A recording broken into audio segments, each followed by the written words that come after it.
Yeah, this year I actually changed my frame size after a couple of races, and like me and my mechanic Dale went a different direction with the suspension, and I went to Whistler and then had a really good time riding out there. It's like I hadn't been there since like before COVID.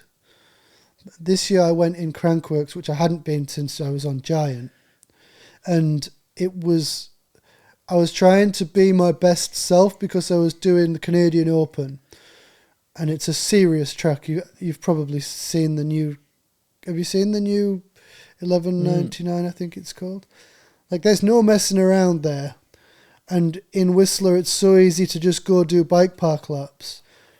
And I actually went to Crankworx with 510 and Adidas. They took me over there and put me up, and it was good because we were staying in Blackholm, so it's a little bit out of the village.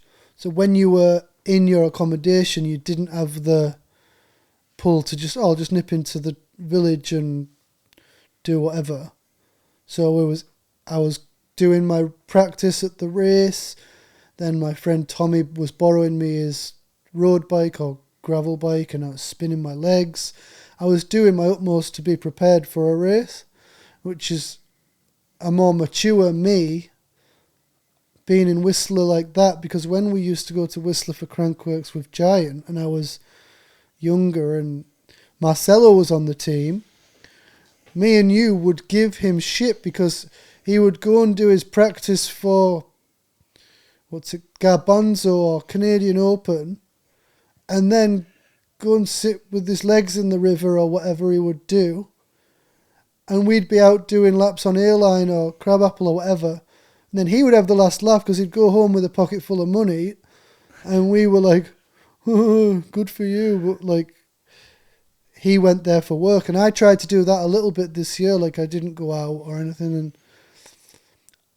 and I think that was good coming into the second part of our season. Obviously we went to World Champs and had a good race there, and yeah, so I just waffled on a little bit there, but no, dude. People aren't used to you speaking this long. You should. It's great. But you missed the part where you had an issue with your wheel just before the race. I'm not throwing you on the bus, but someone lent you a wheel. I mean, this is epic. And you still did quite well on like someone else's wheel on the wrong tire. So what happened was I went to Whistler, and obviously what you can take as one man in your bike box is quite limited. So instead of taking 2 wheels, I took a wheel and a rim. Obviously, I can't change your wheels. I was going to say, what are you going to do? What are you going to do with a rim? So I was stealing and borrowing of people to get a hub and get this ready and that ready. And I did actually have a spare wheel, so I sorted that out. So that wasn't actually an issue. And the track's savage, so like going to practice with 1 wheel, which I did the first day because I didn't get a wheel ready for the first day, and then I managed to for the second day, so I did have a spare. But yeah, I went up for my race. Ethan, Nina's mechanic, checked my bike over because I didn't have a mechanic that day, and it was fine. The bike was good. You have to ride down to the lift, so I rode down. The bike was fine. I'm at the top, stood sort of shooting the shit with Dak because it's not as serious of a World Cup, but you're trying to be a little bit more, prepare a little bit without the trainer and what have you. So we're jumping around, we're doing some squats, yada, yada, yada. I go back to my bike and the front tyre seems a bit flat. I'm like, are you kidding me? Get a pump it up, ride it around so the sealant would maybe work a miracle. It didn't. So I'm like, right, well, what am I going to do? So I'm stood there and there's people riding by. I'm like, this young lad, bless him. I said, look, can I borrow your wheel? Like, my front tyre's flat and I haven't got one. What size rotor is it? It was the same size rotor. Fox fork. It was a Schwalbe tyre and I wasn't used to Schwalbe tyres. Let's borrow your wheel. So he gives me his wheel. He told me it was the same pressure as what I had. So I'll take your word for it. And I did my run. and all the way down this tyre was pinging off the rim, like, oh my God, this could end in tears here. And I'm getting down, getting further and down, thinking, oh, champion, this is actually going all right. And I finished the run, and I think I've come away with a 4th or 5th or something. And then I'm like, I need to get this kid his wheel back, and because I can't.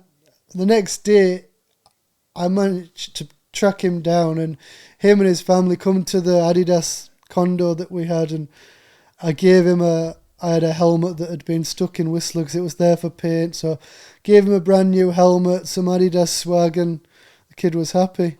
So yeah, I had a 5th on a borrowed wheel, but what I took from it, like all week, that race, and everybody's there on their summer break, and Luca, myself, and Dak were like, whoa, getting a bit of a cough, a bit of a sore throat, I think, not sure I'm going to be for Sunday, meaning like, could do without this, it's quite savage.